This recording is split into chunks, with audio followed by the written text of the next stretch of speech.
Welcome back. In this segment of our video workshop, we're going to take a closer look at the mechanics of creating a culture of religious hospitality. After all, if we're successful in repelling fewer visitors by saying hello and letting them know that they're important, welcome, and appreciated, the next step in growing a healthy congregation is giving the curious a reason to keep coming back. That's right. Experience has taught us that the visitor needs more than a good sermon to move from newcomer to new member, although you should never underestimate the value of an engaging professional service. True enough. But the tie that really binds is a personal connection, a visceral relationship with the church, its people, its vision, and its mission. Here are a few of the initiatives that have worked here at Jefferson Unitarian Church for building those deeper personal relationships. We'll begin with the visitor's welcome table that's clearly visible near the front door. We ask them to make a name tag, and we very gently tell them about the guest registry and ask them if they would like to complete one. The guest registry form is key to the way we operate at this church and the way we grow our membership. When visitors come in for the first or second time, they fill out the guest registry, which gives us this important information.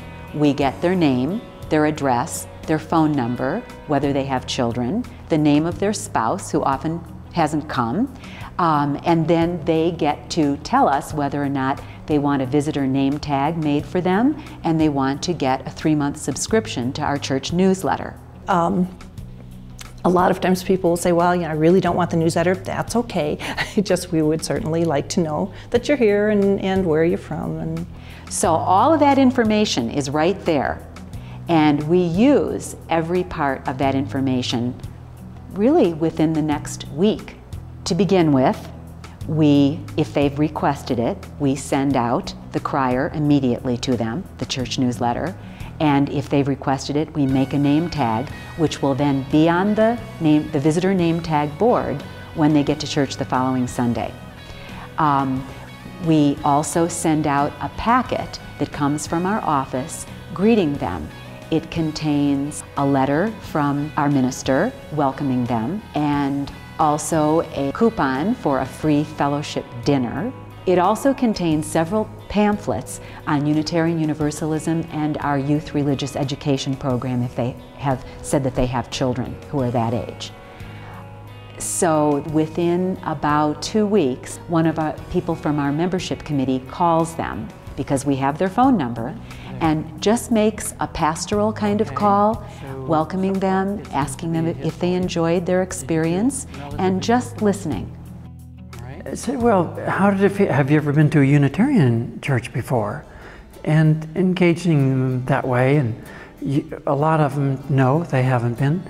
Then move on to, did it feel right for you? And many of them are agnostic, like I am, and haven't felt very comfortable with their agnosticism or atheism even, and said, hey, this is a good place for you because we explore and feel very comfortable with that end of the spectrum as well.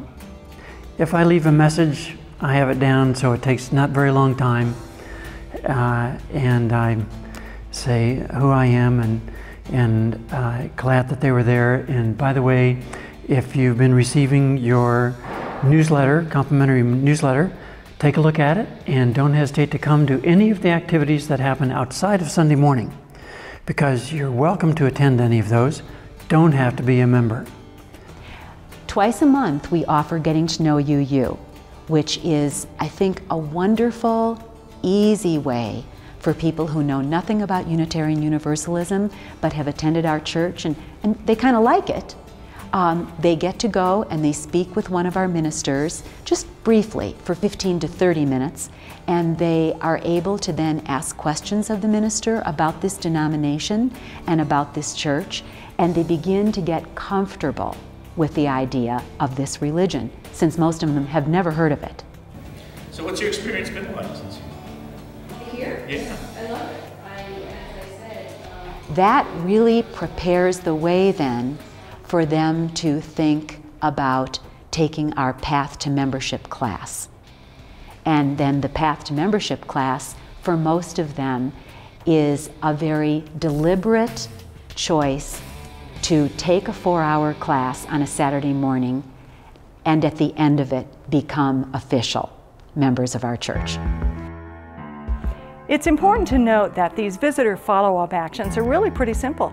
They don't cost an arm and a leg, and they aren't all that labor-intensive.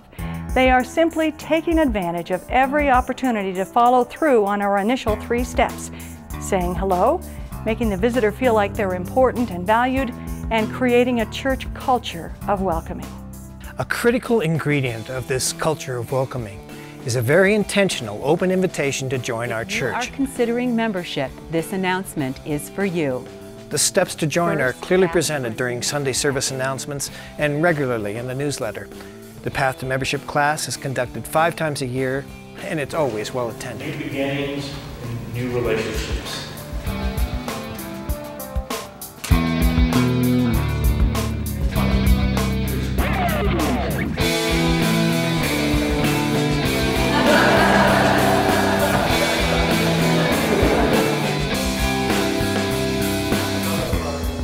It's a 4-hour class on Saturday mornings. We give them about 5 times a year, and it's a very intentional class. We advertise it a lot, and we make sure that people are aware that if they are going to invest 4 hours of their time, that really this is the necessary step to take before they become an official member. I left home, started working overseas, and We start with a wonderful experience because it gives everybody a chance to share the story of their spiritual background.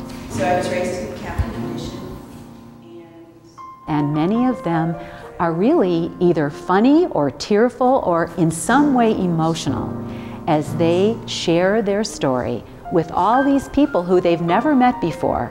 But it's amazing how just being there gives them a feeling that this is already a group of people that they can be comfortable with and that they can trust. We follow that with a game called Four Corners, corner number 3, Catholic. where it gives them a chance to interact with all the other people in a small group in a really informal conversational way. That's good. The isolation piece of it is something that I've been seeking a church community, and why I've tried so hard to find one. It gives them an opportunity to again talk about their religious background, their current religious stance, and then what direction they might want to go should they join our church. And we give them, at that point, lots of information about the various groups and classes and activities that are offered here, along with encouragement that this is what being a Unitarian is all about. It's being an explorer, being an adventurer, growing. From there we go to brunch, which is another wonderful icebreaker. By that time the ice is totally melted. And we take them on a church tour then, which we have found is essential. right over here is an area that you may have noticed, but it's the Social Responsibility Council and the people here. So they're great people just to talk to get information on Sunday morning. And then we come back into the chapel and sit down and talk about Unitarian Universalist history. And we talk a little bit about our principles and purposes. And then we begin to speak at some length about our programming. There are so many different programs that we offer here, and we try to cover as many of those as we can.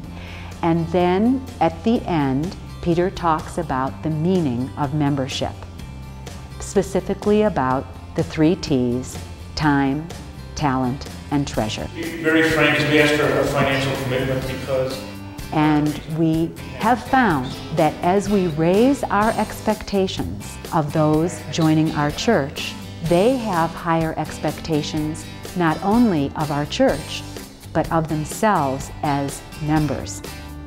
And interestingly, I've been told that when we had very few expectations, we didn't have much enthusiasm among the people who were considering joining.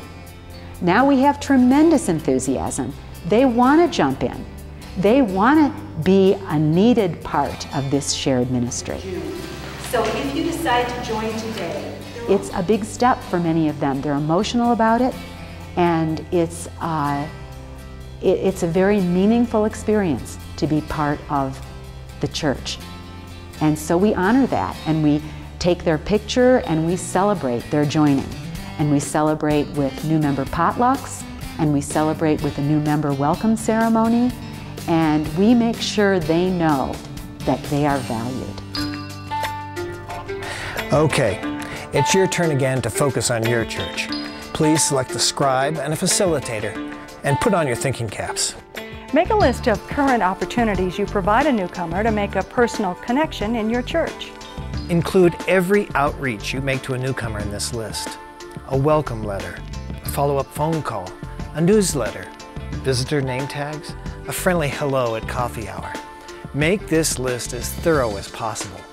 Then, with these current actions in front of you, brainstorm further opportunities, actual steps that you can take immediately and in the long term for outreach and inclusion. Discuss this question. Is the path to new membership in your church clearly defined and easily understood by a visitor or newcomer? To help you with this question, brainstorm concrete actions you might take formally and informally to invite, instruct, and encourage new membership. In a few seconds, this DVD will return to the main menu. Enjoy your discussion and join us again when you're ready to take a look at the next segment in our video workshop, Shutting the Revolving Door. Thanks for watching.